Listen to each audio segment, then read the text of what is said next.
In the realm of theater, television, and film, there are few actors as versatile and captivating as Omar Dorsey.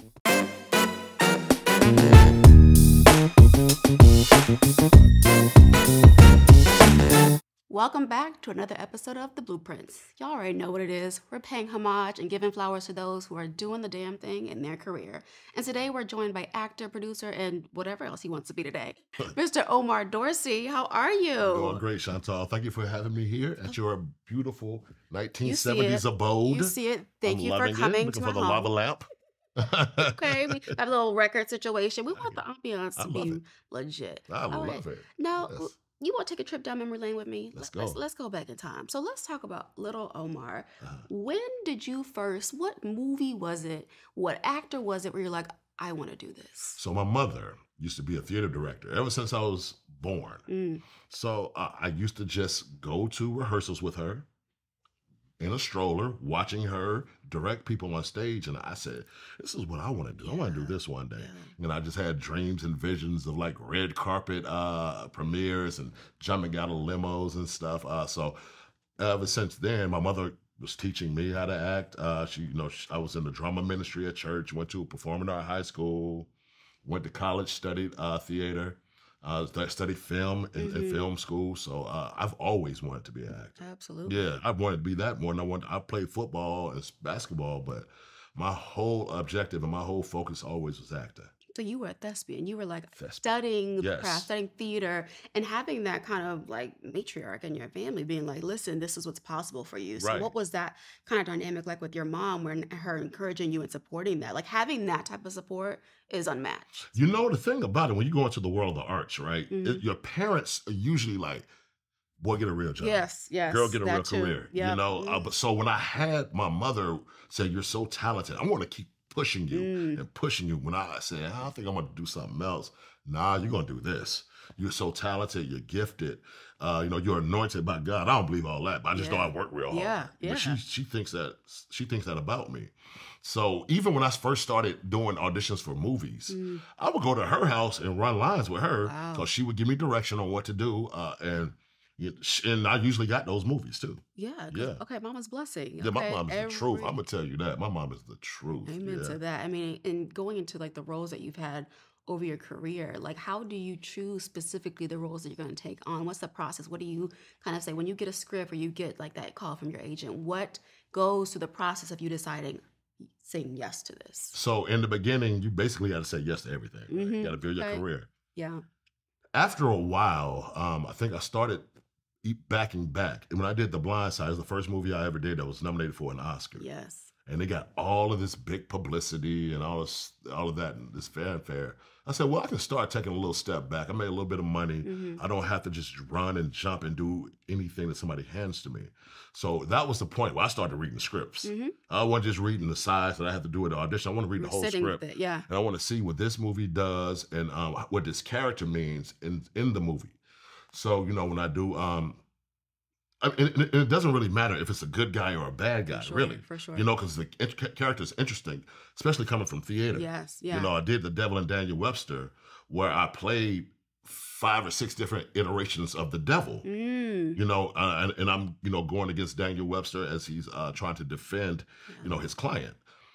So that was nothing. But it has to make sense.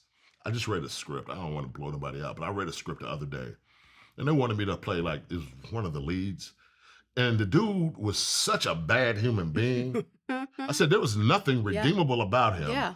And he's evil. And it was a movie that it was a white savior movie. Yeah. And I was the person that the young lady's being saved from. For sure. I said, I ain't doing this. This ain't my bag. And it's also the representation angle. I know Coleman Domingo was talking about how he wanted to reimagine Mr. and that vulnerability Right. and showing the complexities and layers of his generational trauma, right? Right. When you're looking at roles, especially when it comes to Black men Right. and how they're depicted, are you thinking of that as well as how can I lead with this and get a new perspective? These are conversations that myself, Coleman, have had, Andre Holland, Dorian Missick, Anthony Mack. We've had these conversations on what we want our generation to be able to present. Of course, we're going to always be able to play the drug dealer. We'll always be able to play the rapper or whatever it is. But what is it that we can build upon that. Yeah. So when I do something like Ray Donovan, it's the same time that Coleman and Andre and David Oyelowo and Tessa, we're all doing Selma Yep. Mm-hmm. at the same time. Mm-hmm. At the same exact time, I'm Yeah. doing Selma Monday through Thursday, flying back to play a homicidal maniac on Friday, Saturday, Sunday, flying, so it's, I always wanted to blend because I didn't want to just be one person. Even playing Hollywood, who Yeah. people absolutely positively love. On Wednesdays, I'm playing Hollywood. On Sundays, I'm playing Cartier Farid on Power. Yes. That everybody hates. Okay, You know what I'm listen. saying? Okay. But it's like Yeah. you want, so I've always wanted that. But I do want the representation of what of what a man should be.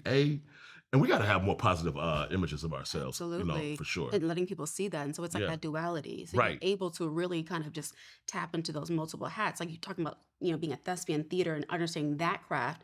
And then, you just mentioned it, Selma and Django Unchained. So Yeah. you're in these really monumental films. For Like, got to be sure. award nominated at that. Yeah. When you're a part of such a prestigious cast, including yourself, what are you taking and learning from the David Oyelowo's? What are you taking from the Jamie Foxxes, your peers, your Yeah. contemporaries in this, craft? So with Django, it was literally like I was getting my doctorate degree in acting. I'm sitting there with Jamie, sitting there with Leo, sitting there with my mentor, Sam Jackson, Christoph Waltz, all of these tremendous actors. Every day, at night times, we're going out, hanging out at Leo's house with Walton Goggins, all these tremendous people. And just, they're all teaching me what I need to learn. They're like, Omar, you need to do this. You need to read the scripts this many ways. You need to break the script down like this. You should be doing this. You should be doing that. My life has changed ever since I did that movie because I took all of that stuff that they told me that I should be doing and implemented it. And it really helped me out a lot Yeah. because we're not just talking about a college professor telling you what you should do. We're talking about the best actors on the planet telling me how they do it. So I'm like, well, you know what? This is how they do it. Well, why do I think that I'm any better than they are? Yeah. So yeah, I took that type of learning experience like that. Now, if you watch Selma, I was watching David Oyelowo's documentary last night. Yeah. So good. And I said, man, I looked at Selma. I think about the cast. Nobody really knew anybody in there. Maybe you knew Wendell Pierce and Niecy Nash as a comedian, but nobody really knew Coleman like that. Yep. Nobody really knew Andre Holland like that or Lakeith. Mm-hmm. You know what I'm saying? Myself, Tessa. But it was such a beautiful group because we were all in it together. Yes. And every Feel scene, it. we all marching together. We all taking the meetings together, and that. So we were a team. And Ava was our coach. It was her first studio film, right? And she was our coach, and she was the leader. And when I saw that, I said, "Man, this woman is good. She's going to take it all the way to the top," and she has. Absolutely. I mean, you're embodying these real life people. Real life people, And you're saying, I need to do them justice, but also our community, but myself. for sure. And making sure that you are representing that the best of your ability. So I think Right. you guys did a fantastic job. Right. I know for a lot of people, including myself, a lot of people know and beloved you from being Hollywood, For sure. Queen Sugar. I Yeah. mean, the way that you just held and protected Vi and her and just making sure that she was safe. You always knew that when your character was entering the scene, okay, it was like this calmness Yeah, came for sure. over. Yeah. It was like, truly, okay, Hollywood's here, he's going to take care of it. What did that that show, that series do for you as far as Hollywood and that character? So I tell you, we're talking about Selma, right? Mhm, Talking about Ava. So about a year later, Ava, I'm doing a movie in the Bahamas, and Ava says, "Oh, I want you to read a script and tell me what you think. Read this character, and and just give me your feedback on it." I read it. I was like, "This is awesome. I would love to play this character." I said, "When can I audition for it?" She said, "No, I'm offering you this character. Wow. It's me and Oprah are producing it. I wrote it. I'm directing it, and so it's yours if you want it." I was like, "I want it." She said, "Okay, well, we'll talk to your lawyers, and we're going to finish the deal." I was like, "Oh my goodness, This that is has real. never happened to me before." Yeah. So I didn't really understand the impact that that character would have. I just knew the first season, I just knew how much I loved playing it. Yes. And I really thought it was a genuine thing, right? I thought it was like, yeah, this is how men act, and this is how men are supposed to be. I didn't realize that that's probably like the first Yep. Black man who's ever acted like that, Yeah. right? And who wasn't like life with better time, wasn't in poverty. Yeah. you know, Mhm. and wasn't a clown, wasn't joking around. He was just there for his woman. Mhm. No, this is what we're doing. And she believed in him. And Yeah. then the whole community started believing in him. Absolutely. The family started believing in him. So yeah, that was really that character really changed my life. It changed my perspective and thinking also, Mhm. right? Mhm. Because I said this is how a man should act. Yes. You know, I Yes. was like, there's no reason why I can't be like this. Yeah. There's none at all. So, you know, I thank Ava for writing the role for me. She said she wrote it specifically with me in mind. Wow. So, you know, I'm just blessed that that's how she thinks about me. That's a huge blessing, but also what a gift to be able to carry that and just represent, especially Black men, but Black, just how the protecting that you did. Right. And it's especially whenever I mentioned, like, whenever you come on the scene, it was also, that was to your point, first time people ever saw a Black man really just pour into his woman, all facets of her. Right. When she was in her scarf waking up, like, you just really, your character really nurtured her and held her. Having, that type of, masterclass and Ava and Oprah, what did you learn from Ava during that series? I mean, talk about a masterclass of just an amazing human. Well, I tell you what, that's the most multifaceted, working human being I've ever seen in my life. You know, she's don't get it twisted. Like she's out directing all of these $100 million movies, but still in the middle of the night, she's writing scenes for Queen Sugar. You know, she might not be the showrunner, but she is punching scenes up, and then might give me something the night before. I'm like, hey, well, this is a 4-page scene, but you got it. Don't worry about it. You're I good. believe in you. You're good. Okay, but she always put her finger and her touch on it. You know, it's just to watch a woman because she's so new. It doesn't seem like it, but she's 10, maybe 13 Yep. years into a Mhm. career. Mhm. To just like I'm going to strike while the iron is hot, and the iron is going to continue to be hot because she's going to keep on striking. She's not resting on her laurels. Absolutely. And you know, I was talking to a class last week in North Carolina, and I was telling them, I'm not trying to pander at all, Mhm. but I said I have seen more strength out of Black women in this industry than I've seen out of men, especially particularly Black men in this Amen. industry. Yeah. And it's because they know that they're like, I don't know how long y'all gonna keep this door open for me. So I'm gonna keep doing Mhm. it while I can, you know. So and she's the living embodiment of that. That part. Yeah, Yeah. she absolutely And is. it's something that's happened after her called the Ava effect. I don't know if you know about it, but Yep. it's all of these women, because she shamed the industry, right? Absolutely. All we had on Queen Sugar for 90 episodes were women directors. Mhm.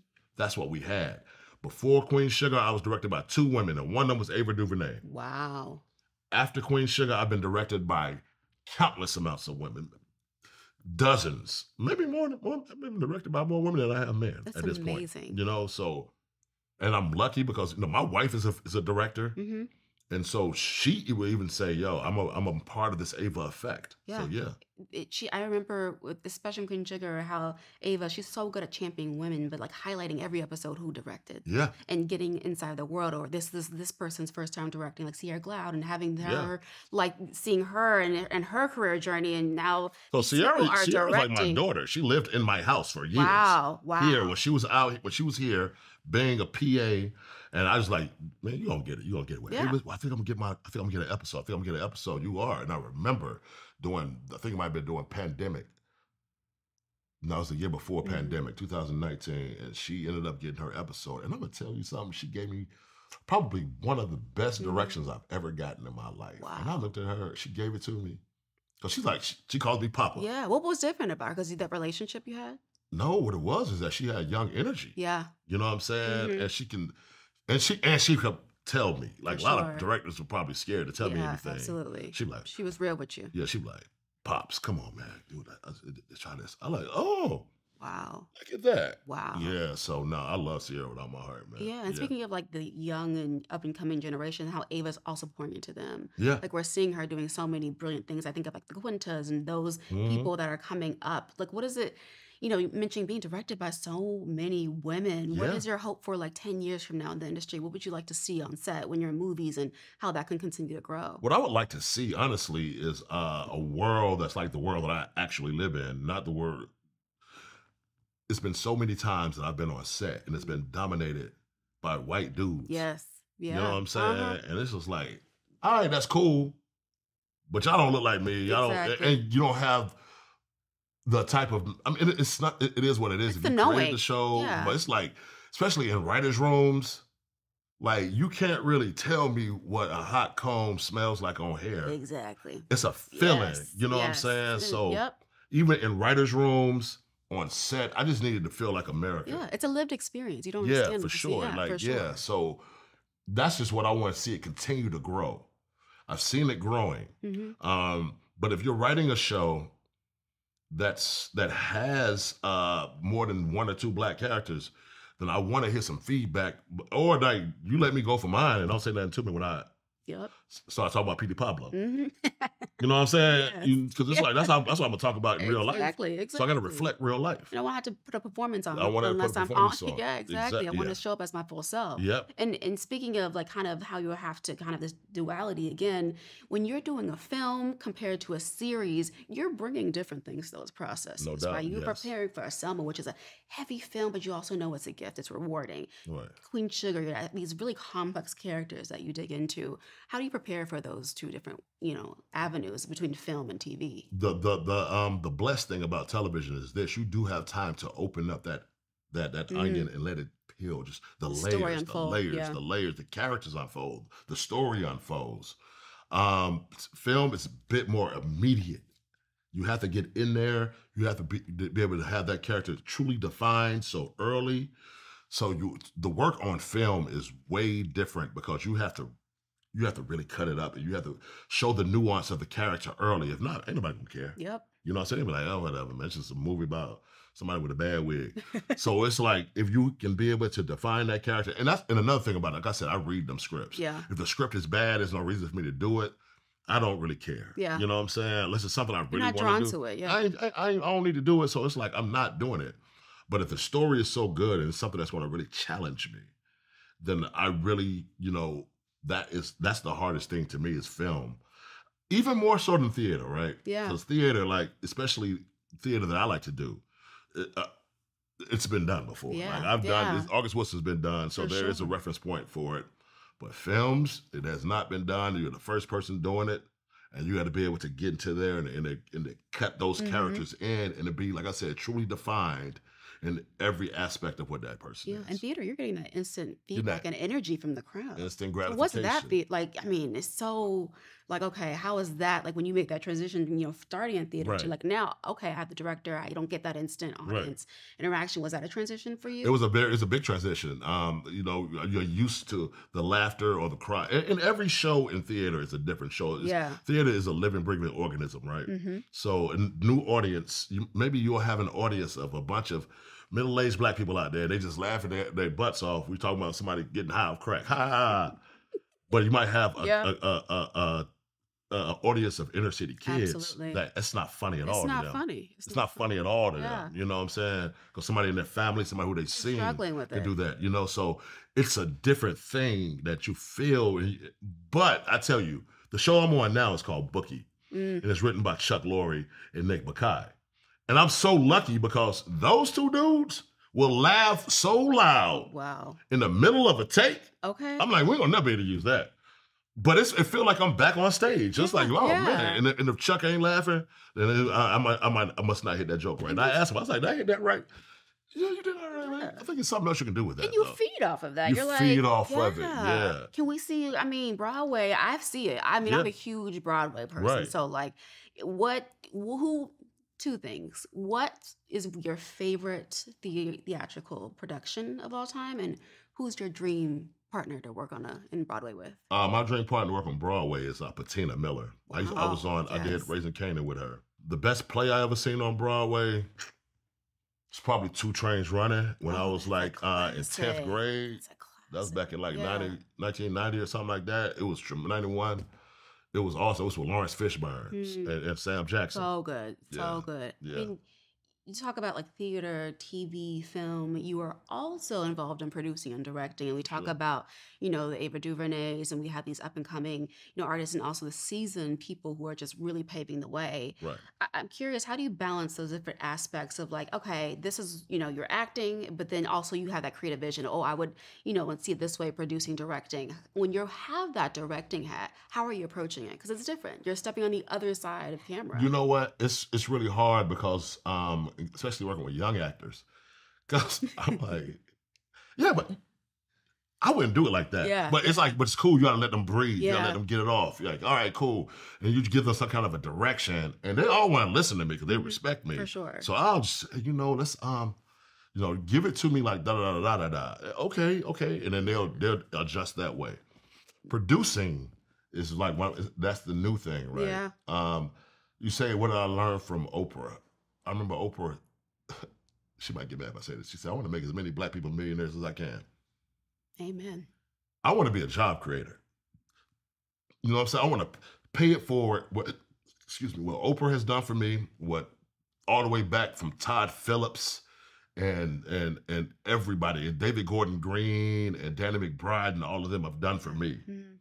And now Chuck Lorre, I want to be able to pay it forward. I want to be able to make somebody, some money. I want to be able to be a really talented person who just hadn't had that break yet. Okay. The Omar effect. Yeah, exactly. I want to give them that. I want to give them that. Like, man, this person's so good. Like, people don't see it. That's what I want to do.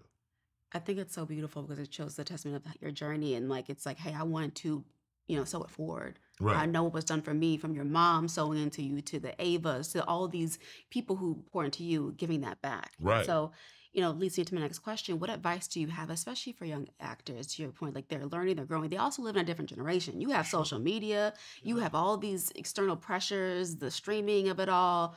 What advice do you have for them of just like staying in it, staying with it? I tell you, with all of these things, social media, even like, I remember when YouTube first started popping like 10, 12 years ago, I told everybody the same thing. Master the craft as much as you can.